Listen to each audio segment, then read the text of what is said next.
Olá, sou o professor José Dilson e a gente vai continuar os nossos estudos com a competência 2, que é reconhecer as diferentes vias de administração de medicamentos e as formas farmacêuticas. Uma das funções do técnico de enfermagem é a administração de medicamentos em diversos pacientes e por diversas vias. Com os conhecimentos obtidos durante esse estudo, você irá assumir essa função com maestria. Para isto, deve estudar com afinco essa competência. O que saber para tornar-se apto a administrar medicamentos? É preciso saber a classificação dos medicamentos de acordo com seu objetivo e com a sua ação, bem como os 9 certos na administração dos medicamentos. Quanto a seus objetivos, os medicamentos podem ser classificados de 4 formas: preventivos ou profiláticos, quando tem o objetivo de prevenir o aparecimento de doenças, como é o caso das vacinas; curativos, quando destroem o agente que causa a doença, trazendo a cura ao doente, um exemplo seria os antibióticos; diagnósticos, quando facilitam o diagnóstico de uma patologia, um exemplo seria os contrastes radiográficos; e 4, paliativos, são medicamentos que têm a capacidade de diminuir os sinais e os sintomas, mas não curam a doença. Um exemplo seria os antitérmicos. Quanto à sua ação, os medicamentos podem ser de ação local, ao agir apenas no local onde é administrado, sem entrar na corrente sanguínea do paciente. Um exemplo seria uma solução antisséptica. Ou de ação sistêmica, onde o fármaco entra na corrente sanguínea, causando efeito em determinados órgãos, tecidos ou até mesmo em todo o organismo. Um exemplo seria um analgésico administrado por via oral. Lembre-se também os 9 certos, já discutidos na competência anterior. Legislação aplicada à enfermagem. Código de Ética dos Profissionais de Enfermagem, Resolução COFEN número 311 de 2007 e a Lei do Exercício Profissional, Lei número 7.498 de 1986. Essas são as principais leis que irão nortear sua prática profissional. Procure conhecê-las muito bem. Um exemplo para você refletir sobre a importância dessas legislações é o artigo número 7 do nosso Código de Ética, que pode ser aplicado à prática segura da administração de medicamentos. O artigo número 7 dispõe que o profissional técnico de enfermagem tem direito a recusar-se a executar atividades que não sejam de sua competência legal, como no caso da aplicação de medicamentos por via intraóssea, que é totalmente de competência médica. Vamos começar a aprender sobre a administração de medicamentos pelas vias enterais. Entretanto, existe um cuidado que você deve ter antes de qualquer contato com o paciente. Você sabe qual é? Assista esse vídeo. Molhe as mãos com água. Aplique na palma da mão quantidade suficiente de sabão líquido, ensaboe as palmas das mãos, friccionando-as entre si. Esfregue a palma da mão direita contra o dorso da mão esquerda, entrelaçando os dedos e vice-versa. Entrelace os dedos e friccione os espaços interdigitais. Esfregue o dorso dos dedos de uma mão com a palma da mão oposta, segurando os dedos com movimento de vai e vem e vice-versa. Friccione as polpas digitais e unhas da mão direita contra a palma da mão esquerda, fazendo um movimento circular e vice-versa. Esfregue o punho da mão direita utilizando a mão esquerda e vice-versa. Enxague bem as mãos com água.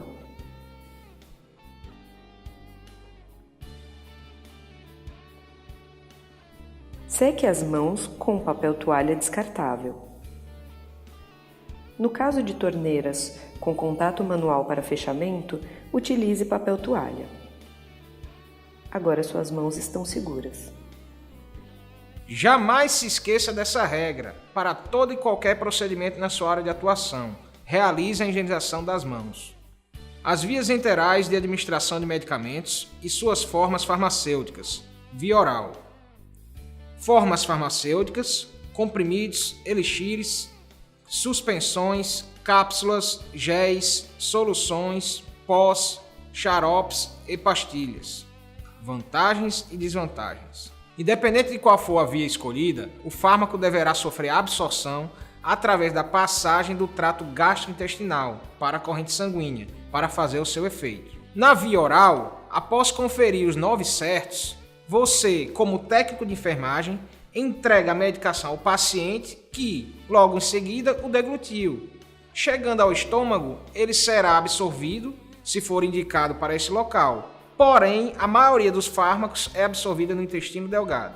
Por essa via, após o fármaco ser absorvido e cair na corrente sanguínea, ele passa pelo fígado, que é o órgão responsável por metabolizar praticamente todas as substâncias que entram em nosso corpo. Esta etapa é chamada de metabolismo de primeira passagem. Isto reduz a biodisponibilidade do medicamento, que é a concentração do fármaco que estará disponível para a corrente sanguínea. As vantagens da administração por via oral são: é uma via segura, há várias formas farmacêuticas disponíveis, uma boa aceitação pelos pacientes e uma fácil administração. Enquanto que há algumas desvantagens. Alguns pacientes não conseguem deglutir comprimidos, drágeas ou cápsulas, como é o caso das crianças. O tempo de ação do fármaco é lento, de 1 a 3 horas, e a resposta vai ser sempre irregular. E se o paciente estiver em coma? Ou se o paciente não conseguiu deglutir? Como iremos administrar uma droga por via oral? Para estes casos, o médico irá prescrever a passagem de uma sonda nasogástrica ou nasoentérica. O enfermeiro irá passar essa sonda e você, como técnico de enfermagem, irá administrar a droga. As vias enterais de administração de medicamentos e suas formas farmacêuticas. A via sublingual. Formas farmacêuticas, comprimidos, suas vantagens e desvantagens. A via sublingual é utilizada somente para alguns fármacos. Para administrar o medicamento, pede-se que o paciente levante a língua para que você coloque o comprimido ou pastilha embaixo dela. Oriente o paciente para que ele aguarde a total dissolução da droga e que não tome água ou alimentos durante a administração dessa medicação.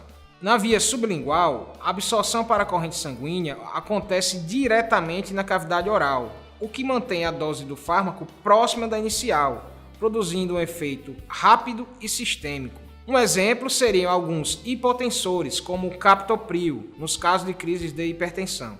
A administração por via sublingual tem algumas vantagens.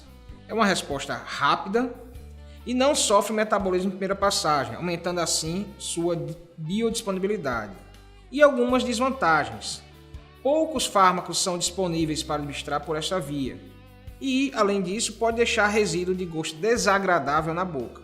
As vias enterais de administração de medicamentos e suas formas farmacêuticas. Via retal. Formas farmacêuticas, soluções, supositórios e pomadas. Suas vantagens e desvantagens. A via retal é utilizada principalmente em pacientes com vômitos, incapazes de deglutir e em crianças. As formas farmacêuticas utilizadas são as soluções, os supositórios e as pomadas. Nessa via, após o fármaco ser absorvido, apenas 50% do medicamento sofre o metabolismo de primeira passagem no fígado, pois metade da circulação sanguínea retal vai para este órgão. A via de administração retal também apresenta algumas vantagens e desvantagens. Como? Vantagens: sofre o menor metabolismo de primeira passagem, aumentando assim sua biodisponibilidade, e é ideal para pacientes que estão vomitando ou incapazes de engolir, como crianças.